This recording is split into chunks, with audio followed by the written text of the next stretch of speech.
Here we are back with episode 19 of G-Witch. The last couple of episodes have been a roller coaster of emotional damage for Soletta, so hopefully something good happens this time around, am I right? Who am I kidding, something terrible is about to occur. Well, let's find out. Thank you for watching, and I hope you enjoy. The episode is called Not the Best Way, and starts with Mio, Guel, and Kananji on their way to Earth, taking the Trans-Earth lines. If you remember from the beginning of the series, Mio tried to run away to Earth, but got rescued by Soletta. Guel mentions her wanting to go to Earth before, but the situation is different this time around. Kananji says he hates going to Earth, since, as he puts it, he's a big guy, and the gravity is uncomfortable for him. He takes his leave, and Guel seems to question his involvement a bit. Mio asks if he hates being on Earth more, and he responds that he just wants to check out the situation again, and tells her he doesn't trust her to handle the negotiations on her own, which gets on her nerves a little. We then see Prospera talking to someone. I'm actually not sure who this is. I skimmed through the wiki for all characters and couldn't find anyone matching them, so they may be someone we haven't seen before. Let me know if I'm missing something here. Anyway, they mentioned they verified something and that the Assembly League may be onto them. Prospera says the wait is over and to continue with the preparations. We then get the opening. After the opening, we go to Earth House, with the Leak trying to defeat Soletta, who is now reclusive. I think we all saw this coming, to be honest. Last episode, she was kind of forcing herself to be cheerful and engage heavily in her school life, but with another traumatic event happening, all that energy is now gone. She skipped classes and is just staying in her room. Choo-Choo is, expectedly, upset about this. Till shows up saying the stables haven't been cleaned and asked where Martin is. Last episode, Cecilia got some dirt on him, so now she's blackmailing him to do stuff, like paint her toenails. I find this funny, to be honest. I don't really blame him for what he did, but hey, we got more Cecilia out of it. She's just been enjoying herself for most of the show, which has been fun to see. She says to do a good job or she'll rat him out. He says he has nothing to hide, but she mentions Nika may come for revenge or something. I don't see this happening at all. Nika seems to regret her decisions for the most part, and genuinely cares for her fellow Earth House students. Cecilia goes on to call them underdogs, which he fully embraces, and says he can't allow things to get worse for Earth House. He also says those at the top will never understand their position. He says he gave up hearing Nika out, which he agrees with, but says at the time it was the best way to protect everyone. She cuts him off, basically saying he should have been honest with himself from the beginning. He then has a good cry. We then get Mio and crew landing on Earth. A big sprawling city, something we haven't really seen before in the show. It's a bit dilapidated, owing to the riots and general neglect of Earth. Mio is frustrated that they have mobile suits escorting them, saying she's there to peacefully resolve the fighting. Kananji asks if she seriously thinks they will be reasonably negotiated with. They go silent, and we see Prospera in the aerial flying overhead. We then see Nugan from Pale talking to real Elin and Shadiq. Elin says if they crush the Earthians with the Gundam, more people would end up supporting Mio. This shows how much they value Earthians, as they really only care about Spacian support in this matter. Shadiq says Mio won't allow it to happen. However, I do see a conflict breaking out and Mio possibly being blamed for it. Next we see Belmeria and Fang having snack time and a little chat. Fang says the High Council is planning to suppress Benerit, and at worst there will be a fight. She wants to find a way to have both sides work together. However, if things go south, Belmeria will be scapegoated for breaking the Cathedra agreement. Belmeria says it has nothing to do with her and tries to leave, but gets blocked by Gustan. Looks like she'll be helping out whether she wants to or not. Back to Earth, we get Earthian protesters at Mio and group's arrival.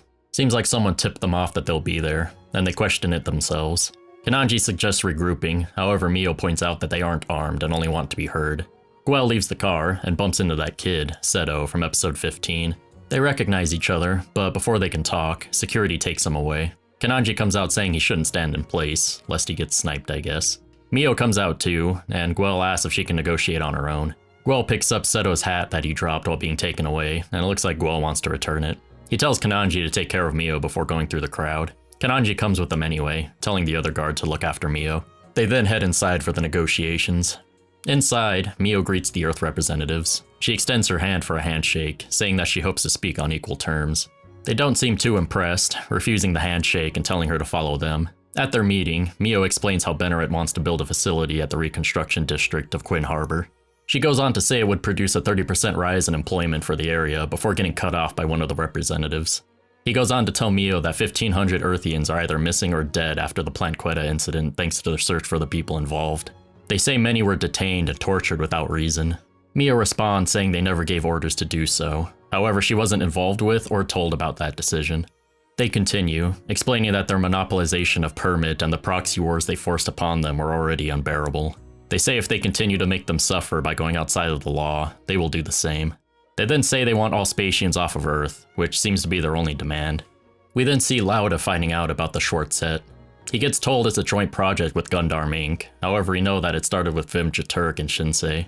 He questions this before we cut to our favorite group of outcasts, Elin 5, Nika, and Noria, who seem to just be living in this one room. Noria keeps repeating die while scribbling into her notebook. Her pencil breaks and she angrily throws the notebook down. This startles Nika, while Elin is like, ooh, let's see what we got here. Look, I mentioned liking Elin 4 before, but Elin 5 has been absolutely hilarious these past few episodes. He's really grown on me.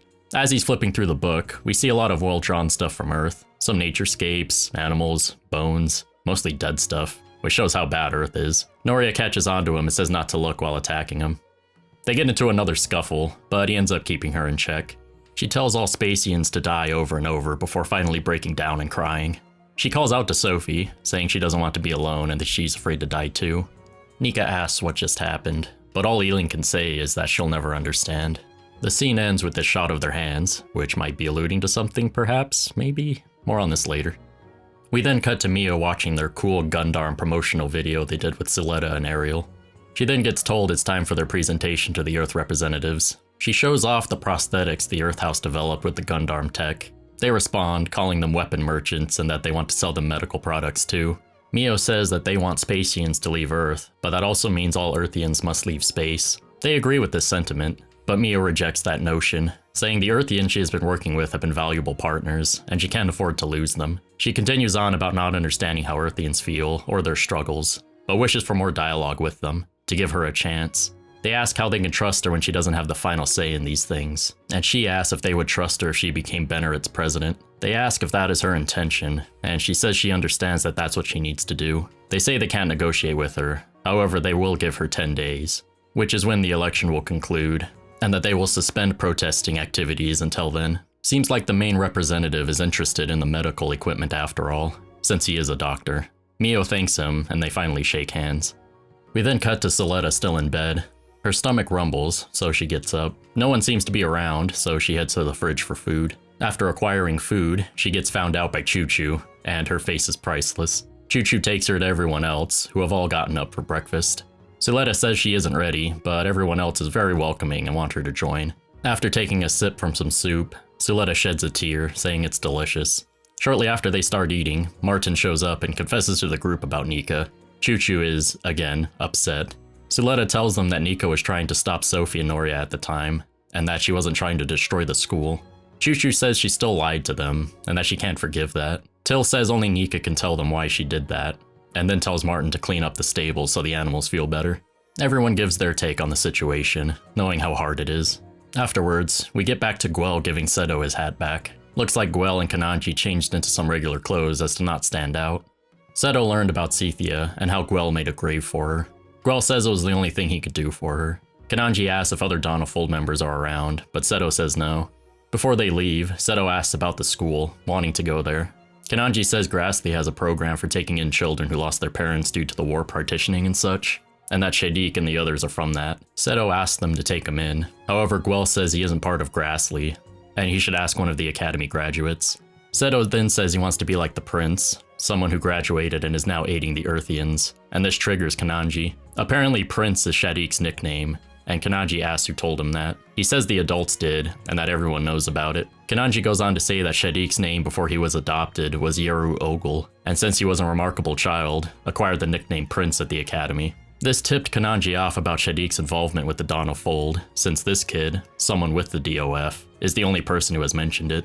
We then get back to Mio, who gets a call from Guel. He tells her that Shadiq is the one who orchestrated the attacks on Plant Quetta and the open campus event. He then says to arrest and question him right away, however she says that without evidence, it'll go nowhere. She then tells Guel to go back to the school and find Sarius, and that'll be evidence enough. They start making their way, with Kananji telling Prospera that there's been a change of plans. With this, what Prospera has been waiting to do this whole time is set in motion. Ariel was not supposed to have any weapons, however, Prospera got the gun bits shipped to Earth in secret, hiding them in a large container. Ari deploys a large data storm over the city and takes control of a tank, forcing it to shoot towards Ariel. Prospera sends out a communication that they are being attacked by the demonstrators, and that since they are unarmed, they're leaving the area. We then see Belmeria and Feng talk about Mio being at Quinn Harbor. Feng questions if they really are there for negotiations. Prospera and Eri make their way to another large container, grabbing their big beam cannon. They then head to a mobile suit hangar, where Prospera names off Sophie and Noria, who were supposedly affiliated with Ox Earth, which, if you remember, was the development corporation Prospera was part of during the Vanitas incident. We then cut to Belmeria surprised at this, with Fang explaining that the two Gundams that attacked Plant Quetta and the school came from Ox Earth.